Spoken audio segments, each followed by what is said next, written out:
Hello, everyone. I hope everybody's having an awesome day so far, and I hope it gets better. So let's go ahead and just jump right in with what we are doing for ELA today. Last week, we read chapters 14 through chapters 18, and we learned about the litmus lozenges that make everybody feel sad after they eat them. We learned the story about Litmus and how he went to war, and when he came back, his entire family had passed away. And he started walking.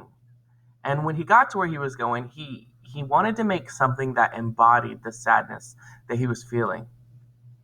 So he built a candy factory and invented these litmus lozenges. So let's go ahead and let's keep reading Winn-Dixie. And as usual, I want you to see if you can connect with any of the characters in this story. And if you can, tell somebody about it. If you would like to email me and tell me how you connect to characters in this story. Also, think about what point of view this story is being told from. So let's jump right in.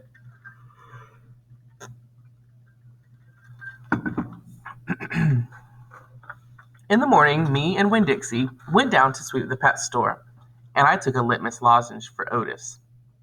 Is it Halloween? Otis asked when I handed him the candy. No, I said. Why? Well, you're giving me candy. It's just a gift, I told him, for today, excuse me. Oh, said Otis. He unwrapped the litmus lozenge and put it to his mouth. After a minute, tears started rolling down his face. Thank you, he said. Do you like it? I asked him. He nodded his head. It tastes good, but it also tastes a little bit like being in jail. Gertrude squawked. She picked up the litmus lozenge wrapper in her beak and then dropped it and looked around. Gertrude, she screamed. You can't have any, I told her. It's not for birds. Then real quick before I lost my nerve, I said, Otis, what were you in jail for? Are you a murderer? No, ma'am, he said. Are you a burglar?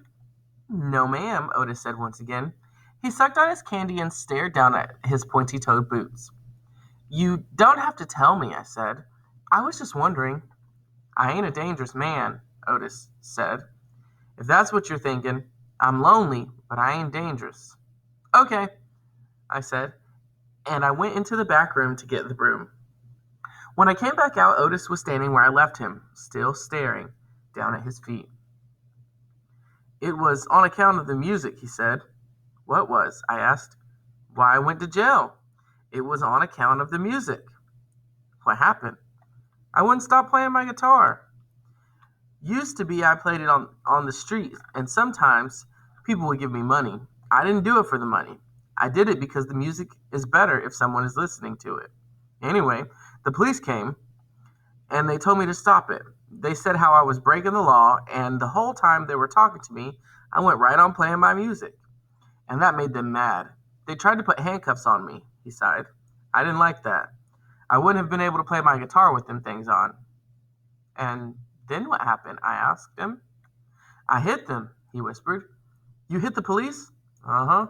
One of them. I knocked him out. Then I went to jail. And they locked me up and wouldn't let me have my guitar. And when they finally let me out, they made me promise that I would never play my guitar on the street again. He looked up at me real quick and then looked back down at his boots. And I don't. I only play it in here. For the animals. Gertrude, the human Gertrude, she owns the shop. She gave me this job when she read about me in the paper. And she said it's all right for me to play music for the animals. You play your music for me and Winn-Dixie and Sweetie Pie, I said. Yeah, he agreed. But you ain't on the street. Thank you for telling me about it, Otis, I said. It's all right, he said. I don't mind. Sweetie Pie came in and I gave her a litmus lozenge, and she spat it right out. She said it tasted bad. She said that it tasted like not having a dog. I swept the floor real slow that day. I wanted to keep Otis company. I didn't want him lonely.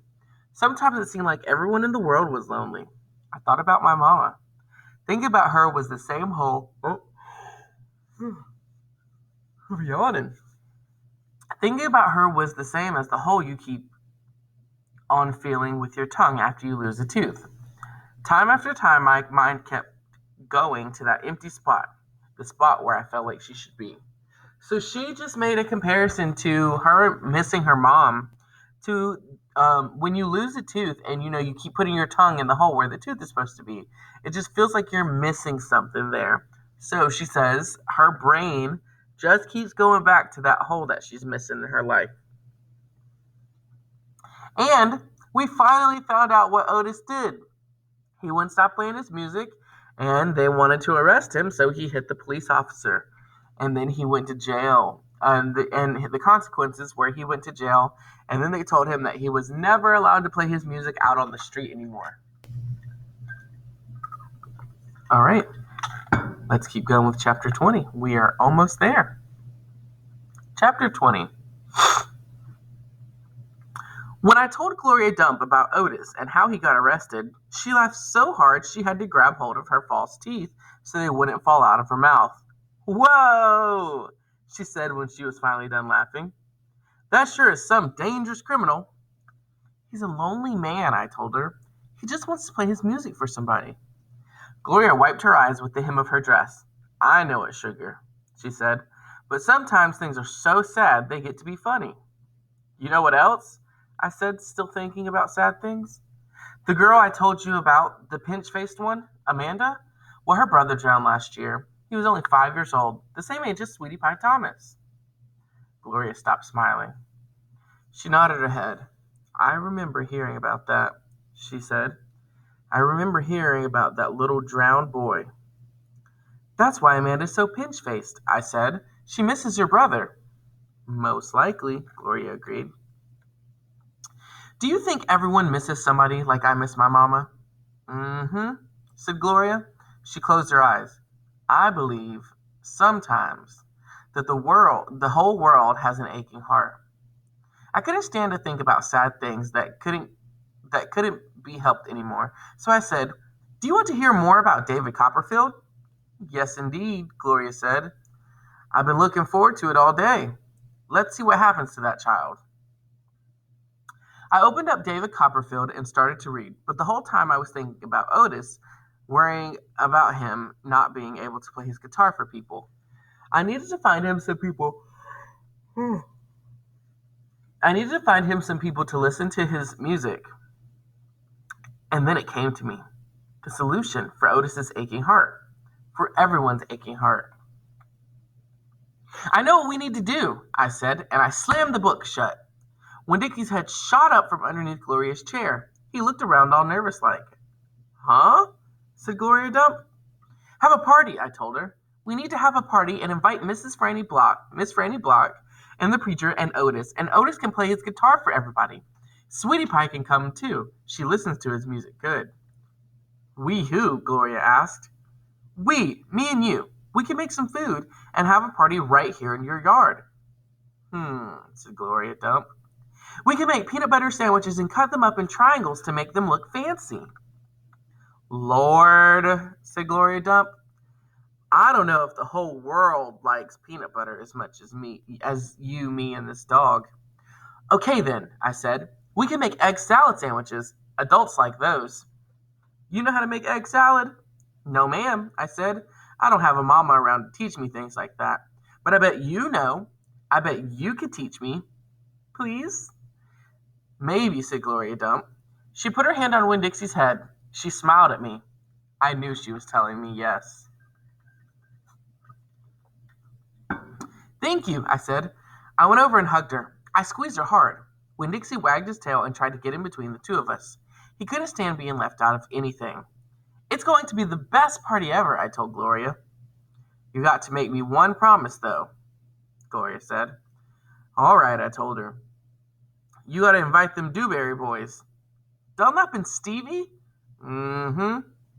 Ain't gonna be no party unless you invite them." "I have to." "Yes," said Gloria Dump. "You promised me."